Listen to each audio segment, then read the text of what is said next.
Hi, good afternoon. Welcome to the next edition of my cookery show. Last time we did dal kanda, which was a dal made with onions in the Saudi style. I got a fair bit of requests from friends asking me to make something non-vegetarian. So today I'm going to show you the recipe for making Saudi chicken. Saudi chicken is ideally made with country chicken. We don't have country chicken today, so we are going to use broiler chicken. Let me walk you through the ingredients of the Saudi chicken. So you have ginger paste, you have garlic paste.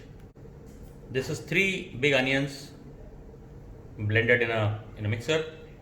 So amongst the dry masalas we have, this is coriander powder, this is red chili powder, this is the Saudi masala. This Saudi masala actually is made from these ingredients: 3 teaspoons of black pepper and 1 teaspoon each of cloves, cardamom, mace, 1 stick of cinnamon, 3 teaspoons of khaskhas, that is poppy seeds, and 2 teaspoons of shah jeera, 3 red chilies, 2 big tablespoons of black stone flour. We don't have black cardamom here, but that's something that you could add to this. So these need to be ground after you roast them on a very low flame, taking care that they don't burn. You can make this masala and store it in an airtight container and then use it periodically. We use about 100 ml of oil here, so that's the oil that you have, and salt is as per taste. And to help me with my cooking, I have my gin and tonic. We have a thick vessel here, thick bottomed vessel that we use for cooking. We add 100 ml of oil to this, and now we are going to fry the onions. So this is a paste of 3 medium-sized onions.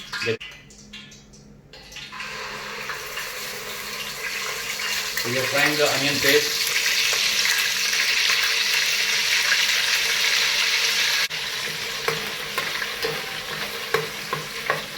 This you need to fry the onions till they lose their raw smell and they become almost golden brown. Onions are close to being fried. So what we're going to do now is to add in this some of the other masalas. So we're going to start with some jeera that we didn't add earlier, some bay leaves.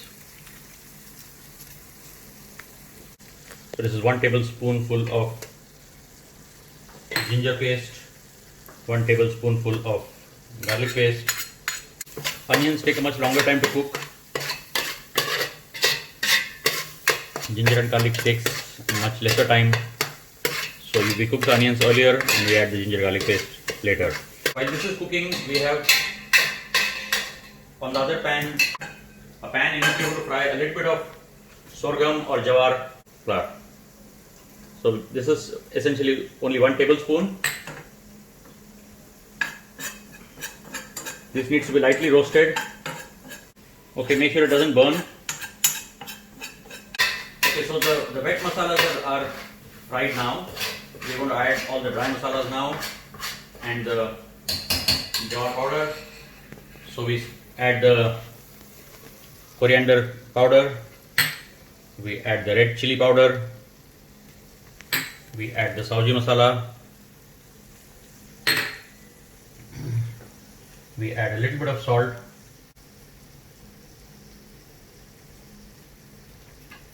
okay, and we mix this together.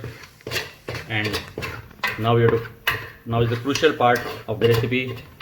The masala that we fried such that it comes in contact with the hot pan and releases its aroma, but it doesn't burn.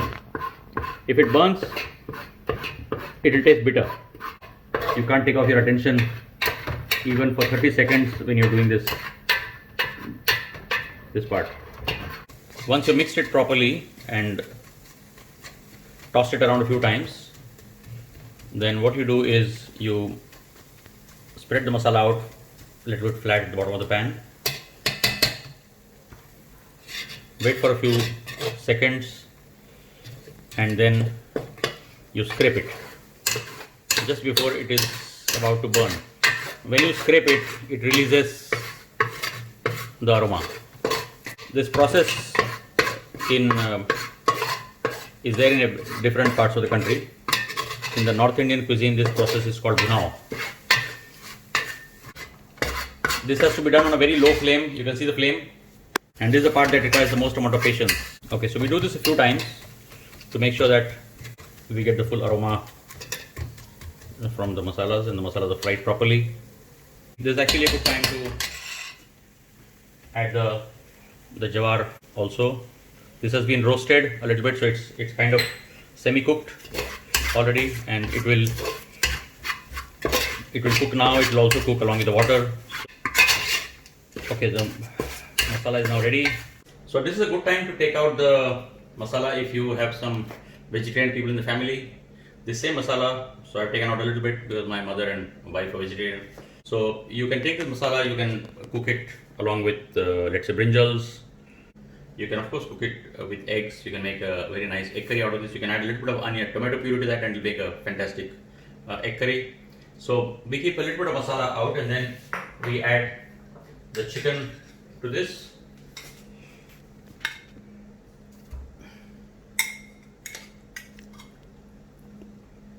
You put the chicken into the masala, and now you're going to toss the chicken around and along with the masala. Okay, once you toss around the chicken a little bit with the masalas, you can add some salt. Water will be released. You just mix it a little bit, and this is the time when you then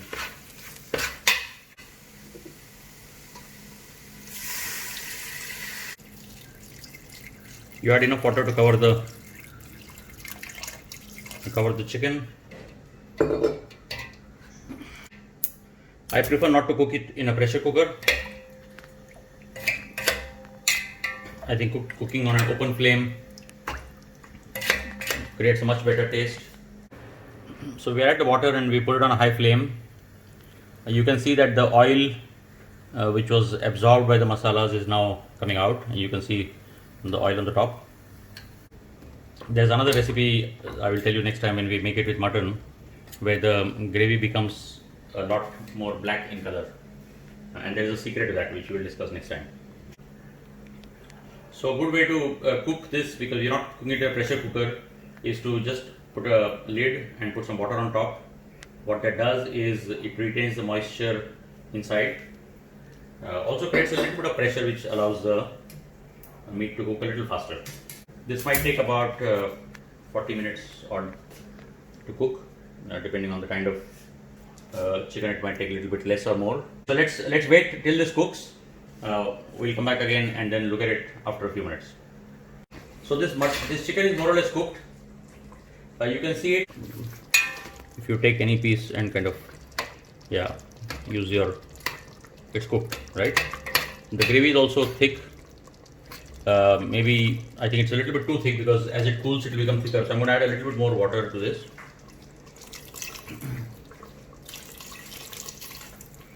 And because it was frozen chicken this time, the chicken has not released much moisture. I do think that the oil proportion is a little less. A Saoji dish doesn't taste good unless you have a little bit of oil floating on top. So what I'm going to do is dilute this a little bit, but at the same time I'm going to give it a tadka of Saoji masala. So you heat a little bit of oil in a small vessel, and I've taken some Saoji masala. I think the chili is already in the right proportion.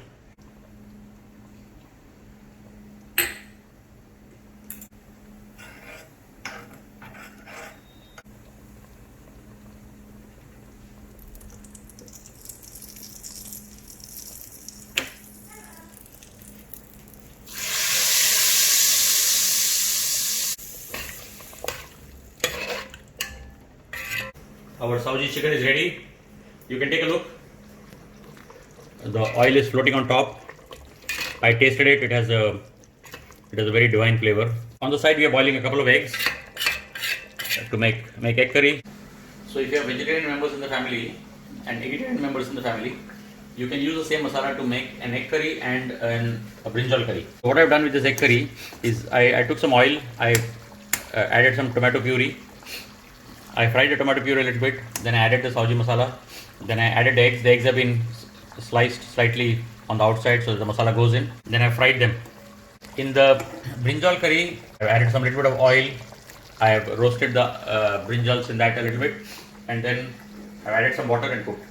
So same masala, you can have a brinjal curry, you can have an egg curry, and you can have the chicken. In the end, you can add some green coriander on top. That enhances the flavor.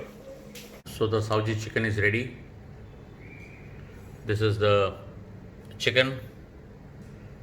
This is the brinjal curry, and that's egg curry, and that's the onions and lime to go with it. The Saoji chicken tastes best with fresh rotis.